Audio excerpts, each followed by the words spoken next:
Asia regional finals में जो 8 टीमें पार्टिसिपेट करने वाली हैं उसमें से अगर हम जो बड़ी 4 टीमों को अगर हम देखें, ओमान, यूएई, नेपाल और हांगकांग, अगर सबसे पहले इन 4 टीम्स की यहाँ पर बात की जाए तो इनकी बैटिंग यूनिट जो है वो एशियन रीजनल फाइनल्स के लिए किस तरह से तैयार है या फिर किस तरह से तैयारी हो रही है, इस बारे में कहीं ना कहीं ये वीडियो डिस्कशन रहने वाला है। अब इसमें इस तैयारी हो रही है, तैयारी किस तरह चल रही है, इसमें हम प्रोज एंड कॉन्स की बात जरूर करेंगे, क्योंकि अब हमने काफ़ी मैच, इतने तो अप्रोप्रिएट मैचेस देख लिए हैं इन बैटिंग यूनिट को, 4 टीमों को, कितना अंदाजा लगाया जा सकता है कि टीम में क्या बेहतर चल रहा है और टीम में क्या कुछ, बैटिंग यूनिट में, टीम की बात नहीं, सिर्फ बैटिंग यूनिट की बात कर रहे हैं कि बैटिंग यूनिट में क्या कुछ अभी भी वर्क ऑन प्रोग्रेस जारी है। तो ये फोकस इस पे रहेगा बैटिंग यूनिट को देखकर कि किन की बैटिंग कितनी स्ट्रांग नजर आ रही है एशिया रीजनल फाइनल्स में एंट्री लेने से पहले।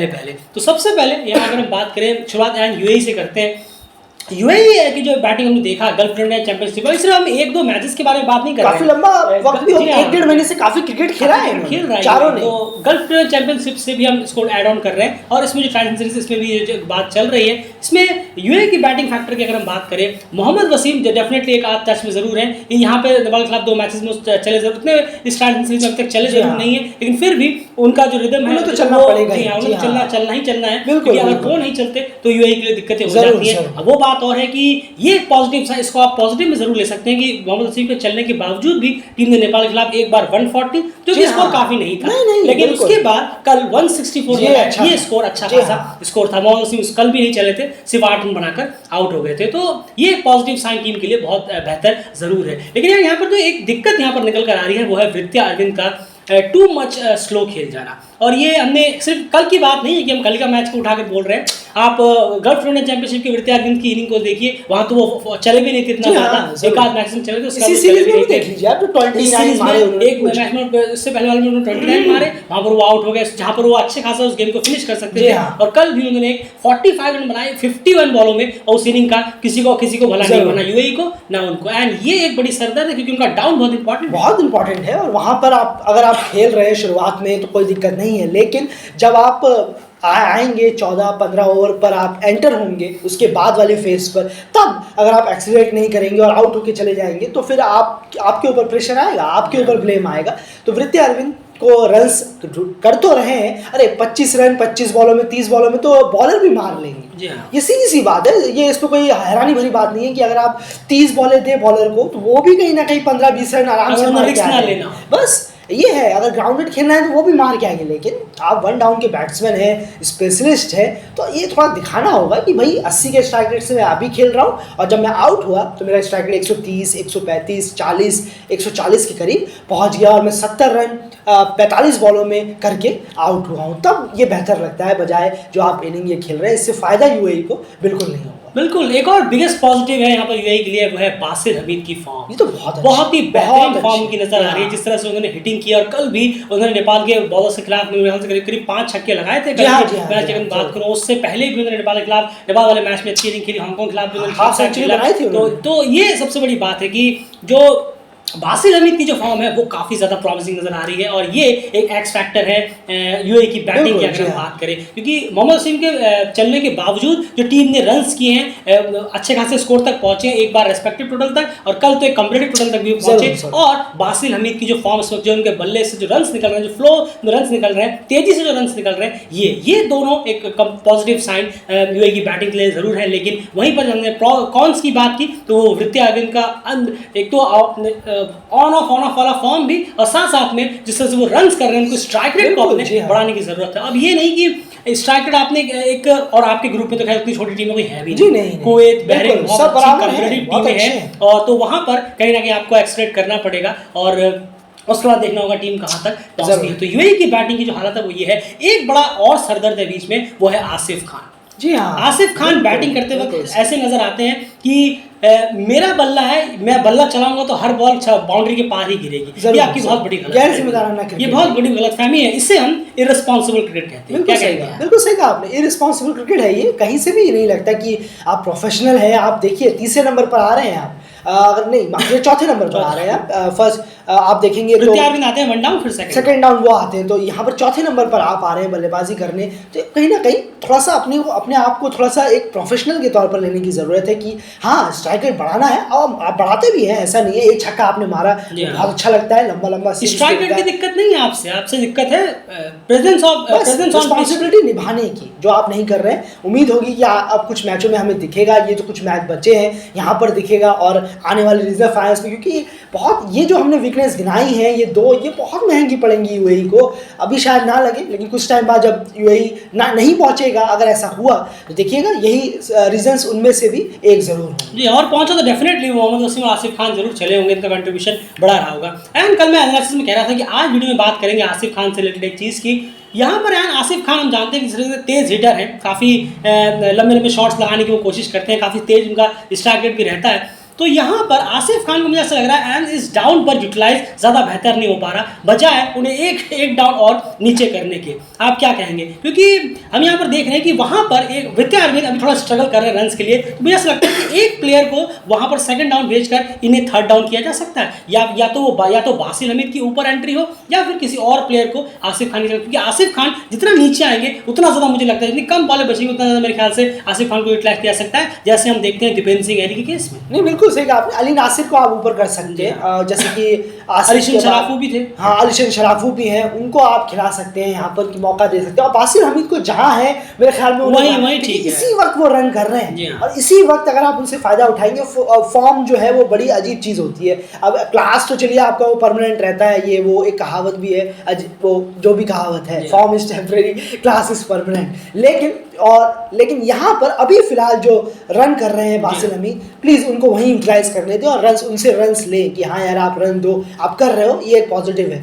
आसिफ खान को जरूर आप थोड़ा एक पायदान जरूर और आलिशान शराफू को खिला रहे हैं, या अली नासिर को, तो वहाँ पर उनको बल्लेबाजी करवा सकते। बिल्कुल ये ट्राई किया जा सकता है, क्योंकि आसिफ खान को जिस तरीके का उनका बैटिंग स्ट्रक्चर, जिस तरह का उनका तरीका है खेलने का, उन्हें जितनी कम बॉलें मिले उतने ज़्यादा वो डिस्ट्रक्टिव होते हुए नजर आ सकते हैं। बस थोड़ा शॉट पे भी ध्यान देने की जरूरत होगी। बिल्कुल अब आप और पढ़ के बाहर बॉल जा रही है, आप उसे लेकर मारने की कोशिश कर रहे हैं, तो ऑब्वियसली बात है अगर वो अच्छे से कनेक्ट नहीं हुई है तो 10 आउट ऑफ 9 टाइम जो है वो ऊपर ही खड़ी होगी और आप कैच आउट होते हुए नजर आएंगे, जैसे आप कल भी हुए थे। खैर ये बात हो गई यूएई की बैटिंग यूनिट की, ये सारी चीज़ें हैं, तो ये तैयारियां हैं। ऑन ऑफ 50% तैयार नजर आती है, 50% कहीं ना कहीं ऑफ नजर आता है, और 50% में मोहम्मद वसीम का बैट चलना बहुत ज़रूरी होगा यूएई के लिए, वरना टीम स्ट्रगल करते हुए नजर आ सकती है, खास करके सेमीफाइनल्स की बात करें अगर वहां तक गाड़ी पहुंचती है तो। अब बात करते हैं नेपाल टीम की। नेपाल टीम की यहाँ अगर हम देखें अभी रिसेंटली इस T20 सीरीज में, अभी उन्होंने रिसेंटली T20 में यही एक बड़ी सीरीज खेली है, तो उस लिहाज से अगर हम देखें तो सबसे बड़ी उनकी जो कंसर्न है, फिर जो पॉजिटिव चीज़ उनकी बात करेंगे, सबसे बड़ा जो कंसर्न उनका क्लियर कट है कुशल भुरतेल की फॉर्म।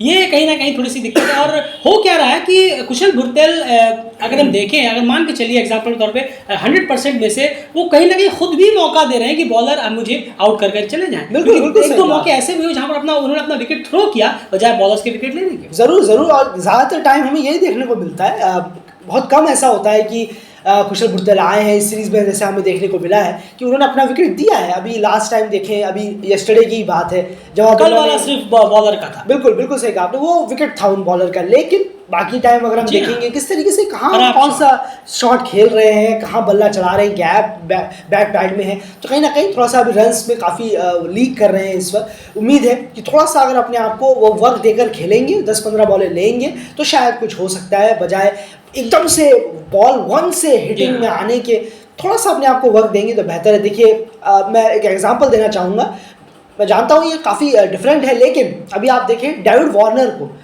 बैन से पहले डेविड वार्नर का जो स्ट्राइक रेट या तरीका हुआ करता था वो बहुत तेज़ हुआ करता था, बहुत तेज़ हवाई फायर ये वो, और वो चलते भी थे, उनका वो था, लेकिन बहुत बार फ्लॉप भी हुए थे, लेकिन तरीका वो था।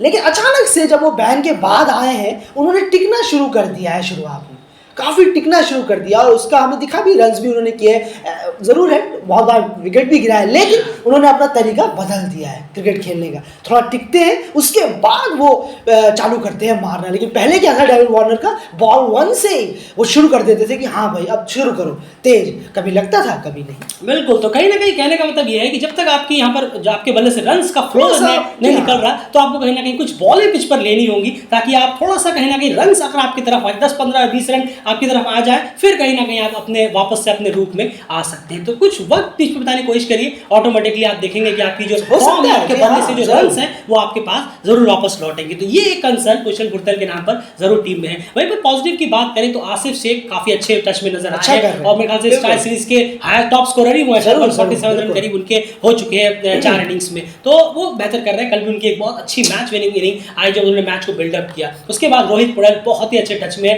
ये हम लगातार राउंड्स की बात कर रहे हैं। उसके बाद दीपेंद्र सिंह यानी वो तो एक अलग ही फ्लो में, जो उनका काम है वो उस टीम में बखूबी कर रहे हैं एज अ बैटिंग यूनिट। तो बैटिंग यूनिट यहाँ पर एक क्लियर है। एक चीज जरूर है कि थोड़ा सा टेस्ट उन प्लेयर्स का होना बाकी रह गया है जो इनके बाद आते हैं, ये क्योंकि अभी तक इन्होंने ही लगभग मैचेस जिता लिए हैं। तो ऐसा हम कह रहे हैं कि मान के चलिए किसी दिन ऐसा हुआ कि 20 पे 4 या 30 पे 4 हो गई टीम, एग्जांपल के तौर पर, क्योंकि कोई भी सिचुएशन कभी भी हो सकती है क्रिकेट में। मान 30 पे 4 हो गए, उसमें कुशल, आसिफ, रोहित और दीपेंद्र आउट हो गए।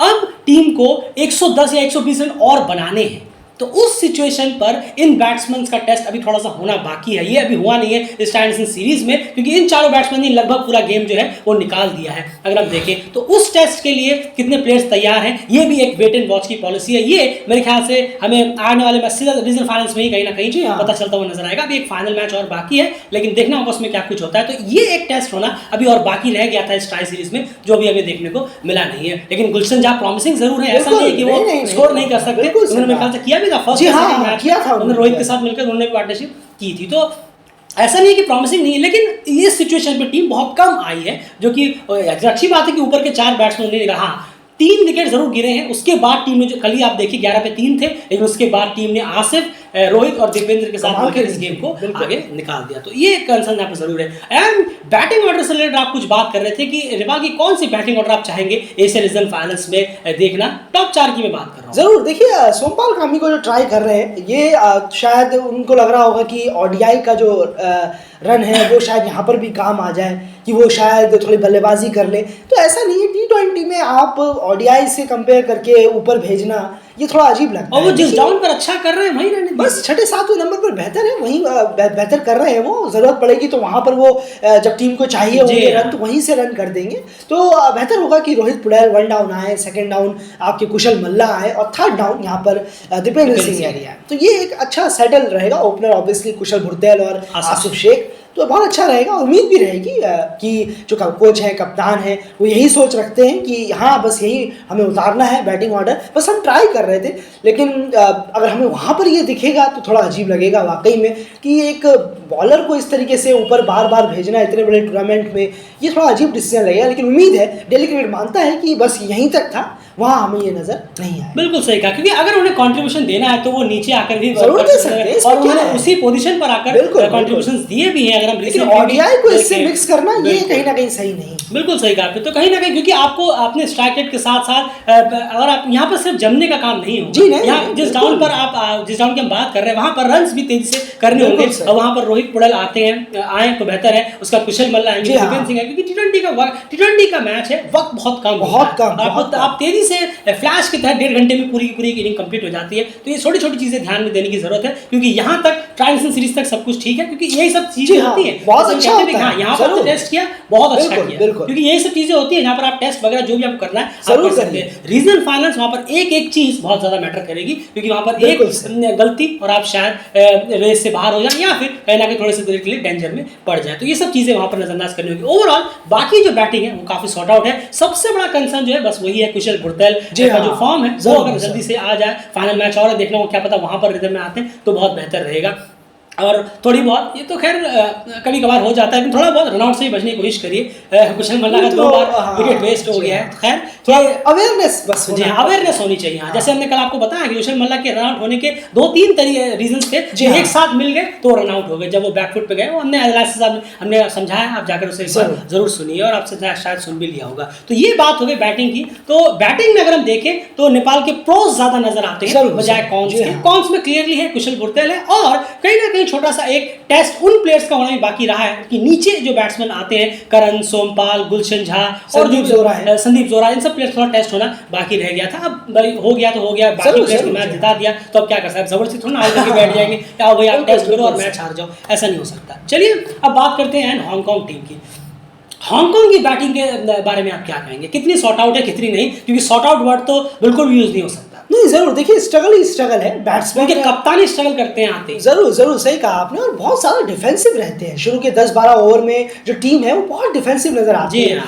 सही कहा, ये आपने सही कहा। 60 रन 65 रन 70-75 रन होते हैं और 2 ही विकेट गिर रहे होते हैं। तो ये हाल है 10-12 ओवरों में शुरू में, और जब तेज शुरुआत करते हैं कि पूरा हिटिंग विटिंग करके भी टीम पहुंचती कितना है 150 145 155, लेकिन वो पिच ऐसी नहीं है, आप समझिए। वो पिच अगर ऐसी होगी तो ठीक है, हाँ 140 150 बहुत है। अरे वो पिच चिल्ला चिल्ला कर कह रही है मुझसे 200 ले लो 200 ले लो, लेकिन आप बना रहे हो 140, तो कैसे होगा? ये बिल्कुल गलत है, और सामने वाली टीम आसानी से जीत जाएगी। तो इसलिए बैटिंग में बहुत ज़्यादा स्ट्रगल है, बहुत सारा डिफेंसिव क्रिकेट चल रहा है। 2 विकेट गिर रहे हैं 12-13 ओवर तक, फिर भी रन सिर्फ 70-75 है। अंशुमन रद्द है, वो भी स्लोइश इनिंग खेल रहे हैं। बाबर हयात कोशिश बहुत अच्छी करते हैं कि हाँ बाबर हयात थोड़ी सी पॉजिटिव जरूर है, बार बार वो कोशिश करते हैं कि चलिए मैं रन्स करता हूँ, कोशिश स्ट्राइक रेट को बढ़ाते भी हैं वो, लेकिन बस एक प्लेयर से तो नहीं होगा। कम से कम आपको जब आप चेस कर रहे हो तो फिर आप एक प्लेयर पर डिपेंड रह सकते हैं कि शायद हाँ ये हमें जिता दे,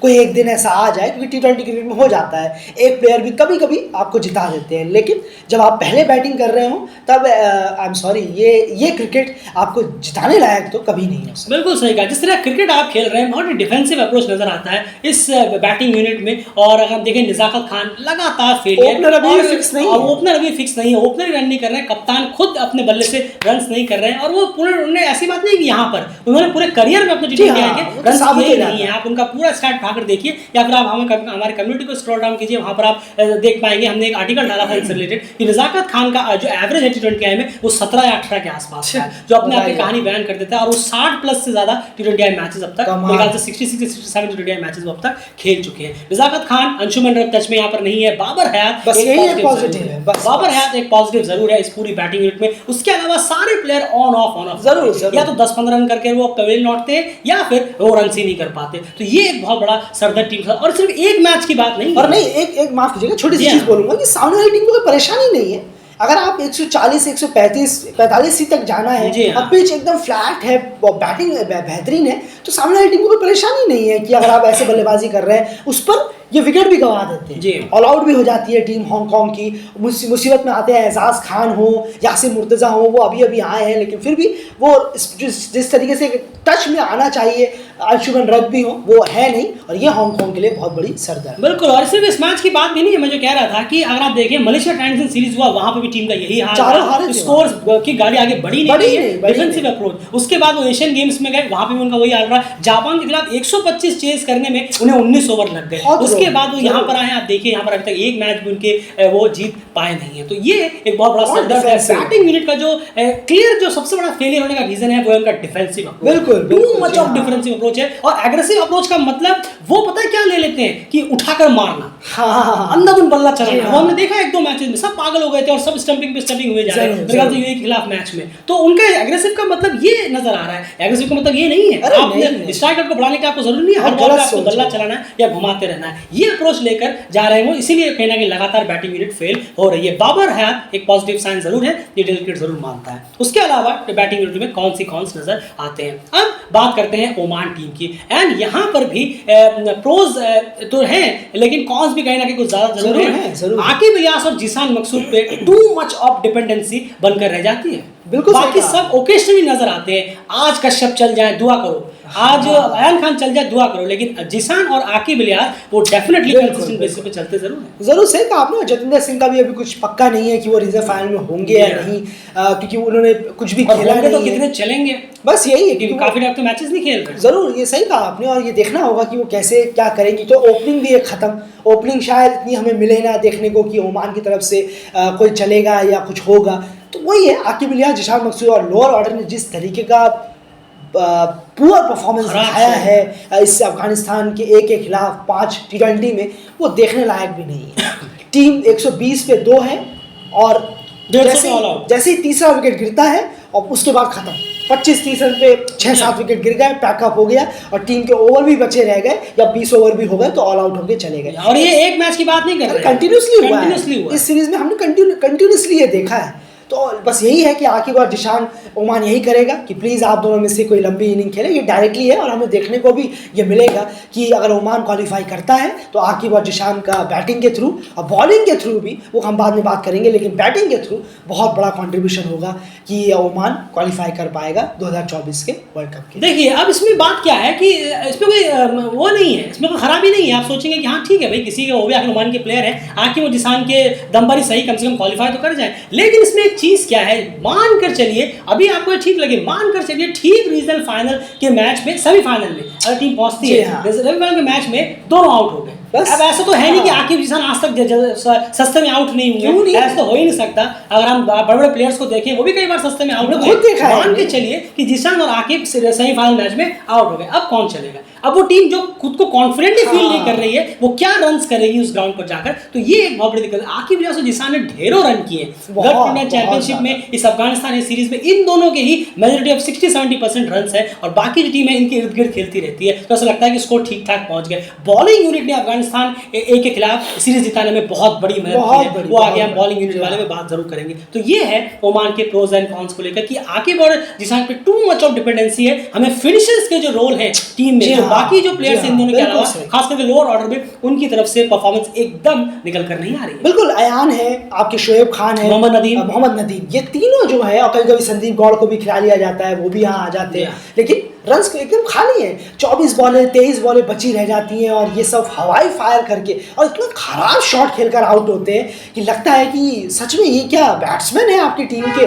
अजीब है। आप रिस्पॉन्सिबिलिटी निभाकर लास्ट तक जाइए, वो चीज़ तो दिखती ही नहीं है इन तीनों बल्लेबाजों। बिल्कुल वही है, इनका होगा लेकिन इसे ओकेशनली होगा। अरे वो एक दिन होगा कि आज चले, उसके बाद फिर पता नहीं कब ये तीन में से कोई एक प्लेयर चलेगा। तो इस तरह से अगर आप एक बड़ी इवेंट की तैयारी कर रहे हैं, बड़ी इवेंट में जा रहे हैं, तो ये अपने आप के लिए बहुत बड़ा कंसर्न होगा, क्योंकि फिर जिशान आकिब आउट होते ही और अगर कम से कम 80-90 रन भी बचे तो टीम ऐसे हो जाएगी कि पता नहीं अब क्या होगा कि नहीं होगा। वो भरोसा इन प्लेयर्स पे कहीं ना कहीं जता पाना बहुत मुश्किल हो जाता है। तो ये बात हो गई इन 4 बैटिंग यूनिट की। तो अगर हम इसे रैंकिंग वाइज डिवाइड करें आज की डेट पर, T20 में देखना होगा किस तरह से सुधार करने का वक्त अब कहीं ना कहीं नहीं है। अब वक्त नहीं है, 3-4 दिन बचा है, सुधार करने का वक्त नहीं है। एक मैच बचा है सिर्फ हांगकांग यूएई का और नेपाल वर्सेस यूएई का। तो अब अगर हम रैंकिंग वाइज डालने की कोशिश करें, सबसे सॉर्ट आउट, सबसे ज्यादा प्रोज बैटिंग के साथ जो अपने साथ लेकर जा रही है, नंबर 1 पर नेपाल होगी, इसमें कोई दोहराई नहीं है। दूसरे नंबर पर यहाँ पर यूएई होगी, तीसरे नंबर पर ओमान होगी और चौथे नंबर पर हांगकांग होगी। तो ये प्रोज एंड कॉन्स के साथ रैंकिंग अगर हम डिसाइड करें तो यहाँ पर नजर आती है इन 4 टीम्स। तो फिलहाल इस बैटिंग यूनिट एनालिसिस में इतना है। आपकी क्या राय है चारों टीम्स के बारे में कमेंट बॉक्स में जरूर रखिए और चैनल को सब्सक्राइब जरूर करिए। एशियन इंडियन फाइनल्स की कंप्लीट कवरेज लगातार सिर्फ और सिर्फ क्रिकेट चैनल पर जारी रहेगी। इसके बाद हम आपके सामने प्रेजेंट करेंगे बॉलिंग यूनिट किस तरह से तैयार हो रही है, जो कि बहुत इंटरेस्टिंग है। इनसे भी कंपैरेटिव रहेगा बॉलिंग यूनिट का वीडियो। बाय।